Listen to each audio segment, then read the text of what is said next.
আসসালামু আলাইকুম। সকাল ৯টা বেজে ৩০ মিনিট। আজ শনিবার। বাংলাদেশ বেতার কক্সবাজার। স্থানীয় খবরে স্বাগত জানাচ্ছি জাহিদুল হক সুমন। গতকাল পালিত হয়েছে বিশ্ব শরণার্থী দিবস। দিবসটি উপলক্ষে উখিয়ার বিভিন্ন রোহিঙ্গা ক্যাম্পে র্যালি ও সমাবেশ অনুষ্ঠিত হয়েছে। এই সময় রোহিঙ্গারা শরণার্থী জীবনের অবসান ও নিজ দেশ মিয়ানমারে ফিরে যাওয়ার দাবিতে বিশ্ব সম্প্রদায়ের দৃষ্টি আকর্ষণ করেন।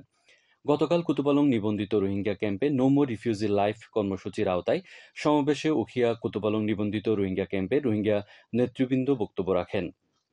১৪ আর্ম পুলিশ ব্যাটালিয়ন অ্যাপিবিএনের অধিনায়ক মোহাম্মদ সিরাজ আমিন বলেন, বিশ্ব শরণার্থী দিবস উপলক্ষে কয়েকটি রোহিঙ্গা ক্যাম্পে শান্তিপূর্ণভাবে সমাবেশ অনুষ্ঠিত হয়েছে। চিংড়ি রপ্তানিতে প্রতিবন্ধকতা এবং কক্সবাজারের মৎস্য প্রক্রিয়াজাতকরণ কারখানায় পুনরায় চিংড়ি সরবরাহ সচল রাখা সংক্রান্ত বিষয়ে এক মতবিনিময় সভা অনুষ্ঠিত হয়েছে। গতকাল জেলা প্রশাসনের আয়োজনে চিংড়ি উৎপাদনকারী ও ব্যবসায়ী সমিতির নেতৃবৃন্দের অংশগ্রহণে এই সভা অনুষ্ঠিত হয়। জেলা প্রশাসকের কার্যালয়ের সম্মেলন কক্ষে অনুষ্ঠিত সভায় প্রধান অতিথি ছিলেন রপ্তানি উন্নয়ন ব্যুরোর ভাইস চেয়ারম্যান ও অতিরিক্ত সচিব মোহাম্মদ আনোয়ার হোসেন। প্রধান অতিথির বক্তব্যে অতিরিক্ত সচিব বলেন, আন্তর্জাতিক বাজারে নতুন করে চিংড়ির চাহিদা তৈরি হওয়ায় দেশের চিংড়ি রপ্তানি খাতের উন্নয়নে সরকার কাজ করছে। জেলা প্রশাসক মোহাম্মদ সালাউদ্দিনের সভাপতিত্বে সভায় আইন শৃঙ্খলা বাহিনীর কর্মকর্তা, মৎস্য অধিদপ্তর সহ চিংড়ি শিল্পের সাথে জড়িত বিভিন্ন সংগঠনের নেতৃবৃন্দ উপস্থিত ছিলেন। সবাই চিংড়ি শিল্পের উন্নয়নে বিভিন্ন উপায় ও চ্যালেঞ্জসমূহ নিয়ে আলোচনা করা হয়। মহেশখালীতে বাংলাদেশ কোস্টগার্ড পূর্বজন ও থানা পুলিশ যৌথ অভিযান চালিয়ে অবৈধ আগ্নেয়াস্ত্রসহ একজনকে আটক করেছে।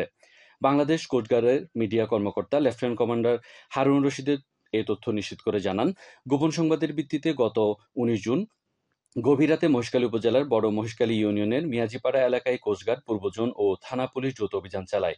এ সময় আবু বক্কর সিদ্দিকী নামে এক যুবককে আটক করে। পরে তার বাড়িতে তল্লাশি চালিয়ে ৩টি দেশীয় তৈরি পিস্তল, ৭ রাউন্ড তাজা কার্তুজ, একটি চাইনিজ কোরাল, ৪টি রামদা ও একটি ব্রাশ নাকাল জব্দ করা হয়।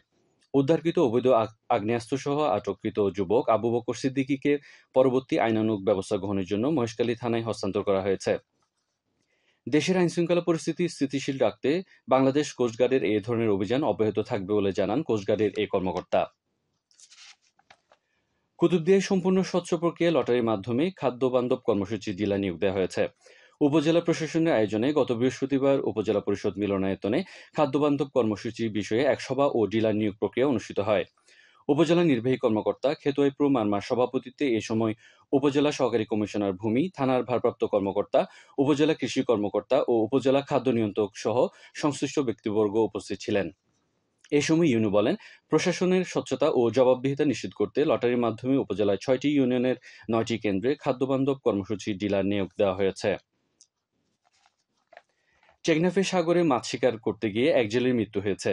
টেকনাফ উপজেলা মৎস্য কর্মকর্তা মোহাম্মদ দেলোয়ার হোসেন ও স্থানীয় জেলেরা এই তথ্য নিশ্চিত করে জানান, গতকাল খুনখানপাড়া নারকেল বাগান ফিশিং ঘাটে দুটি নৌকা সাগরে মাছ শিকার শেষে তীরে ভিড়ানোর সময় একটি নৌকা আরেকটি নৌকাকে ধাক্কা দেয়।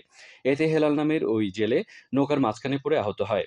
পরে উপজেলা স্বাস্থ্য কমপ্লেক্সে নিয়ে গেলে কর্তব্যরত চিকিৎসক তাকে মৃত ঘোষণা করেন। তিনি উপজেলা সদর ইউনিয়নের পশ্চিম খুনখানপাড়া গ্রামের সেলিম মাঝির পুত্র। কুতুবদিয়ায় পুকুরে ডুবে ২ বছরের এক শিশুর মৃত্যু হয়েছে। গতকাল উপজেলার উত্তর ধুরুং ইউনিয়নের চাইন্দারপাড়ায় এই দুর্ঘটনা ঘটে।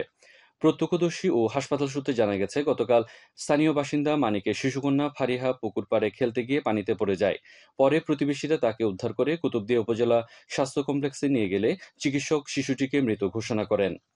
এদিকে উখিয়ে বন্ধুদের সাথে ঝর্ণা থেকে ফিরে আসার পথে পাহাড়ি ঢলে খালের পানিতে ভেসে গিয়ে নিখোঁজ মেহরাব হোসেনের মরদেহ ৪ দিন পর উদ্ধার করা হয়েছে। গতকাল উখিয়ার রেজুখালীর মোহনায় মরদেহটি ভেসে থাকতে দেখেন স্থানীয়রা। পরে মরদেহ শনাক্ত করে নিহতের স্বজনরা বাড়ি নিয়ে যান। উখিয়া থানার ভারপ্রাপ্ত কর্মকর্তা মোহাম্মদ আরিফ হোসাইন বিষয়টি নিশ্চিত করে জানান, গত মঙ্গলবার নাইক্ষ্যংছড়ি উপজেলার ঘুন্দুম ইউনিয়নের ফাত্তাজিরি ঝর্ণায় বেড়াতে গিয়ে নিখোঁজ হন মেহরাব। তিনি উখিয়ার হলদিয়া পালং ইউনিয়নের মরিচা বাজার এলাকার বাসিন্দা মঞ্জু আলমের ছেলে। আবহাওয়া এখন জানিয়ে দিচ্ছি বাঁকখালী নদীর মোহনা ও সংলগ্ন এলাকার সামুদ্রিক জোয়ার ভাটার সময়সূচি। আজ ভাটা শুরু হবে দুপুর ১টা ৮ মিনিটে, চলবে সন্ধ্যা ৬টা ৫৬ মিনিট পর্যন্ত। সবশেষে পর্যটক বার্তা। পর্যটন নগরী কক্সবাজারে আগত ভ্রমণ পিয়াসুদের সাগরের পানিতে নামার পূর্বে সাবধানতা অবলম্বন করার জন্য অনুরোধ করা হচ্ছে। যারা সাঁতারে দক্ষ নন তাদের পানিতে বেশি দূর যাওয়া উচিত নয়। ভাটার সময় স্রোতে সাগরমুখী টান প্রবল হওয়ায় সাগরের গভীরে ভেসে যাওয়া এমনকি প্রাণহানির আশঙ্কা থাকে। সে সাথে পর্যটকদের স্বাস্থ্যবিধি মেনে চলার পরামর্শ দেওয়া হচ্ছে। খবর শেষ হলো। আমাদের পরবর্তী খবর প্রচারিত হবে আজ দুপুর 2টা বেজে 30 মিনিটে।